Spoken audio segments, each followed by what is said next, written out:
Counsel, you may proceed. Thank you, Your Honors. Good morning. My name is Eric Barton-Hagan. I'm here on behalf of the appellant, Total Signs and Lighting. You need to talk a little louder for me, I'm sorry. Counsel. Sorry, Your Honor. My ears are not very good. Eric Barton-Hagan on behalf of Total Signs and Lighting. All right, now I can hear you. There are two grounds that we've asserted in our initial brief for reversal of the jury's verdict in favor of the plaintiff, Mr. Barrios. First is workers' compensation immunity, and the second is improper inference stacking.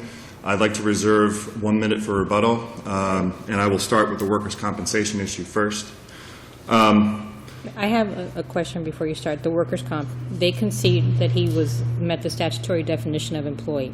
They have, even though that was disputed at trial and on appeal they have. I understand. But my query to you is, did Total Signs and Lighting actually have workers' compensation insurance? That Mr. Bonilla, who's the president and sole owner of Total Signs and Lighting, testified at trial that he had a workers' compensation policy and that he would have listed Mr. Barrios if he had been provided certain evidence of citizenship. Turns out that that's not really necessary in order to list somebody under a policy, and it's not even necessary to list somebody under a policy in order to have them. The policy is not in evidence, correct? The policy is not in the record. It was not disputed. It's not in evidence. It was never disputed. It was never a ground asserted that that was a basis for them not obtaining immunity. Your job might be a little easier if the policy were available, don't you think? Well, at that point, Mr. Barrios had never asserted that as grounds to avoid workers' compensation immunity on our part, on the defendant's part, and therefore it was not anything that needed to be proved or disproved at trial at that particular stage in time. If there was some dispute as to whether or not a compensation policy does it not depend upon what the terms of the policy are, Counsel? Well, all the statute requires is that a policy be obtained and maintained, and there was no dispute, and it was testified to clearly and not challenged. But policies can have coverages and coverages, can they not? Not workers' compensation policy. Not workers. They either cover the workers or they don't cover the workers. It's undisputed that this. Do you agree with Judge Schwartz? Well, I will definitely agree with Judge Schwartz on this issue. And disagree heartily with Judge Shepard. I will disagree politely with Judge Shepard. The question is, there are two other judges here. You know. the problem is that he clearly meets the statutory definition of employee, and there is no, for purposes of workers' comp, you don't have to list anybody, and you could be lawfully or unlawfully in the country, and you're still covered. You could be a minor. Correct. The question I have, though, is, did you not miss then the opportunity? Because the whole point of the statutory scheme of workers' comp is for the employee who is injured to receive payment quickly. Mm-hmm. And if you do not do that, then they have the right then under the statute to then file an action at law? No, they don't. They are entitled to having an employer who has a policy or who agrees to pay them directly. In this case, there was a policy. Once you have an employer and you work for an employer that has a policy and you're injured on the job, and both is undisputed that he was an employee and that he was injured in the course of his employment, the workers' compensation statute places the burden on the employee to go ahead and file an administrative claim. And there are notice provisions. Right, but if you're denying his coverage as an employee, which is what it appears to me to have happened in this case, that you're not covered under the policy because you don't meet the definition of employee, then I think under the law, your recourse then is to file an action at law. Total Signs and Lighting never disputed, in fact, has agreed to the fact that he was an employee. Did he ever make a comp claim? He never did, although he was given the opportunity to. Prior to trial, well before the 2-year period expired, he was alerted by personal counsel to Mr. Bonilla that you have a workers' compensation claim and you should go ahead and file it before the 2-year statute runs out. But he did not do so. He did not do so. Even though he was an employee, he was injured in the scope of his employment, and then there are no exceptions. If he did so, there was no defense. That's true. It was a conceded. You owe the comp. He would have been entitled to immediate, quick and efficient, as the statute puts it, medical benefits. Even though given the opportunity to do so, he decided to pursue a tort claim that he shouldn't have been able to pursue. The statute drafts it such that there's only two exclusions. The only person who was allegedly negligent in this case is Mr. Bonilla, correct? Yes, that's true, although And he was... wasn't there a directed verdict for him? There was. As personal. I mean, his actions would have been imputed to his company, Total Signs. Well, I and Lighting. understand, but if the active tortfeasor is not liable, then his employer is not liable. That's a matter of law. That's true. And what basis is... frankly, the case mystifies me from beginning to end. I don't know how to... I mean, I want to agree with you because I think this is a very straightforward issue here, where there's clear immunity here, and I'm a little mystified that it got to the point it did. Did they ever file, it's not before us, but a motion for summary judgment on this? There was a motion for summary judgment, and at that point, unfortunately, there was dispute about whether he was an employee or an independent contractor. It turns out, because this is the construction industry, that is not the determinative issue. Correct. And so the parties missed it at that stage of the You could be pleadings. literally, I know that they called him a day laborer, but you could work for one day as a day laborer and still be covered under workers' It matters comp. not one difference, whether you work for one day, whether you're documented, whether you're illegal or minor, as long as you work in the construction There is industry. no question the fact that he's undocumented has nothing to do with his ability to receive workers' comp. No, and in fact, that's not even an issue, really, because there is evidence that he may have been documented, he just didn't provide So the documents to the The summary employer. judgment, just to do full circle, the summary judgment was denied, or was it reserved? The summary judgment was denied, and the directed verdict was denied. And the basis at directed verdict, at that point, there was also a dispute as to whether he was an employee or an independent contractor, which again doesn't make a difference. There was also a dispute over whether the exception for securing payment of compensation was met. What evidence could there be that he was an independent contractor? I mean, he's a laborer. And for purposes of this appeal, it really doesn't matter whether he was. I know it doesn't Right. matter, but this is one of the mystifications. I mean, this is mystification cubed, this case. Counsel, maybe your opposing counsel I will rest. could Thank you. clear up some of the mysticism that my colleagues appear to have. Thank you, Your Honor. Given me opportunity. In which you do not share. And you were very good sitting there, because, I'm sure you were ready to get up and... Yes, I start. was. Roberto Villasante, may it please the court, on behalf of Gary Barrios. Good morning. First, with respect to everything that has just been argued, there isn't any record evidence.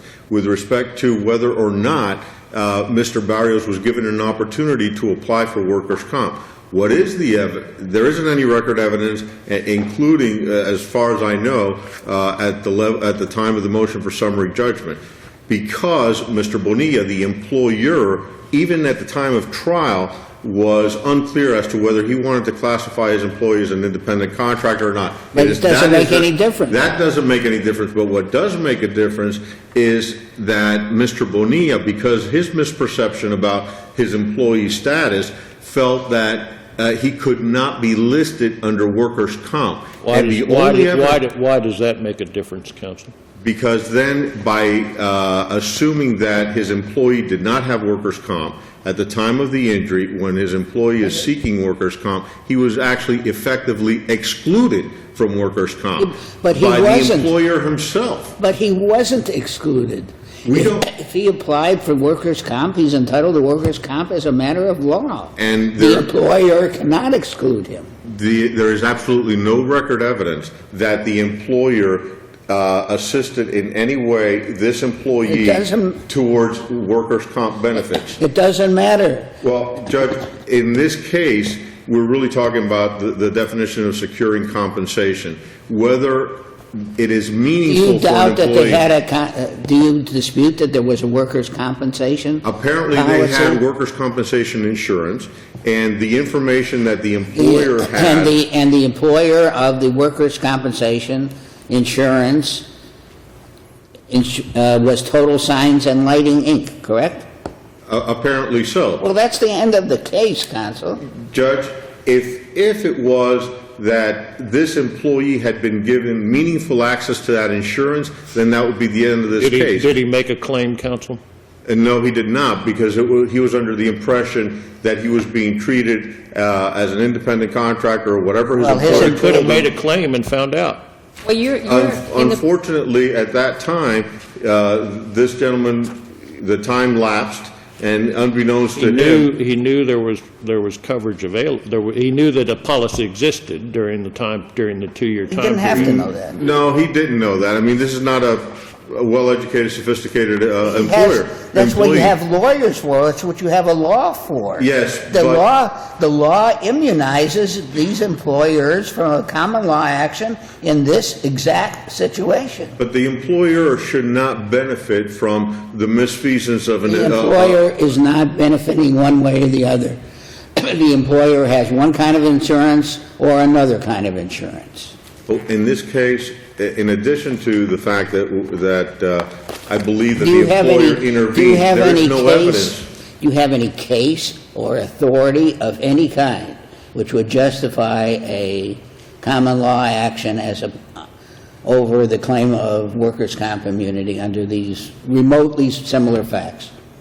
Judge, the distinction in prison is for Do you us, have any case, sir? there is no specific case on point, except that in our case, I point out to the court that we don't have any evidence on their affirmative defense, and it is their burden to have brought in whatever insurance policy existed, whatever attempts were made at But seeking coverage. There is no insurance, this is not an insurance policy case.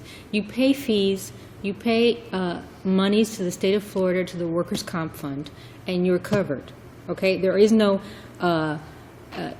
policy, there are no declaration pages, there isn't anything like that that you're sent. That's why you Judge. send monies to the state of Florida and you're covered under the workers' comp. But Your Funds. Honor, I also adhere to the rule that we don't leave our common sense outside. This is a laborer whose employer is Right, but basically... you claim in your complaint, the Second Amendment complaint, that he's an employee. They have a defense, the first affirmative defense is that they're entitled to workers' compensation immunity.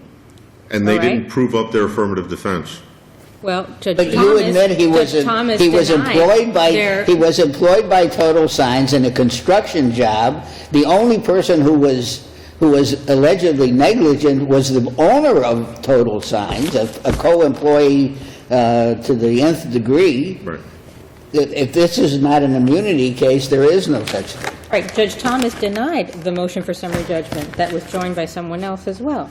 So it's not that they didn't prove it, it's just that it was denied. And so I'm having a particularly hard time understanding.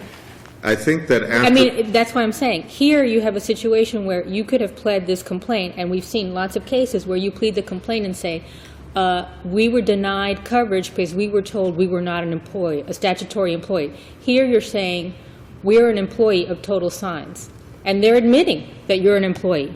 So this is not the case where you really are out of luck and you're not covered by workers' comp, and then you go and you file a lawsuit, which is proper. When they deny they can't have it both ways. They can't say, he's not an employee, but we're entitled to our immunity defense. And the employer in this case, I think, actively interfered with his ability to receive compensation when he testifies that it was his belief, and I believe that he conveyed that to the employee, that the gentleman was not an employee. He's obviously not a lawyer, but he was an independent contractor. However, he classified him, and therefore it was the employer's belief that he would not be entitled to workers' compensation. And the time ran and lapsed. if he went into the workers' compensation court and said, it's my belief he's not entitled to compensation. He would be wrong, but if he had done that in a timely manner within the period of time allowed for workers' compensation How can he do that when you don't even file a claim? Well, if the time had run and we're entitled to file a direct action against the employer, they raise the affirmative defense, and they don't prove up their affirmative defense as to what was done with respect to coverage. The time had not run to file a claim. He A had workers' compensation claim? Yes. I wasn't involved at that period of the case. I came in just to try it, so my memory may be wrong, but I believe that it What was. difference does it make? The remedy is available. It's what it's there for. That's what compensation is there for, just this case. And compensation is there to provide ready benefits to but people yeah. that are less than sometimes well-educated All on you have all to do these. is ask for them. Your Honor, if there's an employer that has a misbelief No, that interferes with the ability of the employee. There is somebody, and we all know who it is, who is liable for the workers' compensation. Well, the problem I'm having is that this, in Spanish, it's called un arroz con mango, okay? Which means rice with mango, which I means it's a understand mess. it's difficult to translate. But, you know, you have a situation here where the plaintiff himself, in opposition to the motion for summary judgment, is basically saying, I was never employed by Total Sign since I was neither on its payroll. So it seems that at some point the plaintiff itself was misleading the trial court as to whether or not he was an employee when the employer was saying he is a statutory employee for purposes of workers' compensation. And so now we're conceding he's an employee, but at the trial court below, there was a denial that he was an employee, which contradicted the second amended complaint where he said he was an employee, but... Well, I can address that, Your Honor. The status was in dispute from the beginning, in great part because of the testimony and the response to interrogatories, et cetera, by the employer himself. And so it was unclear, and the testimony by Mr. Barrios, by the way, was that in addition to working for Total Signs, he did also work for other similar companies doing like work. So he could fit the definition of an independent contractor. Thank you, counsel. Thank you, Your Thank Honor. you. Thank you, both of you.